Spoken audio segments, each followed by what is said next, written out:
indicated, once the children are found to be engaging in certain acts, not because they are doing so on their own volition, but that some other processes, influence them to locate them where they are, for example, in Ghana, as the case is, and engaging in certain acts.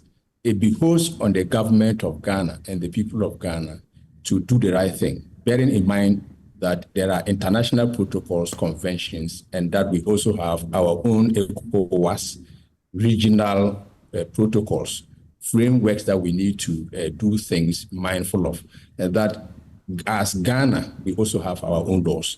And it is important that even as we are mindful of our own security, we should do things walking the thin line of making sure that we are providing security, we are ensuring security, and that we are also respecting or complying with these protocols and frameworks and laws that we have.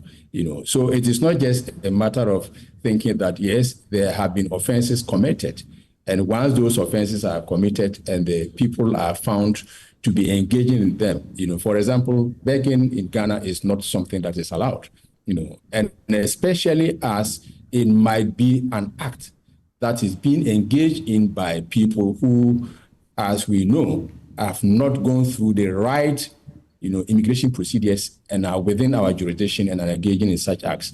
It is important that we are mindful of respecting our own neighbors, and as I indicated at the beginning, that we also might have Ghanaians, who are in these other jurisdictions. So to go through the normal process, the due diligence is very important.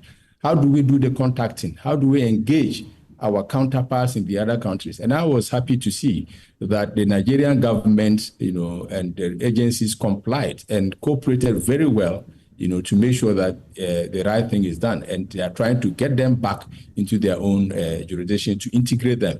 So as Bright Tinko indicated, it is very important that we look at the background. What is the context within which these kinds of things are happening?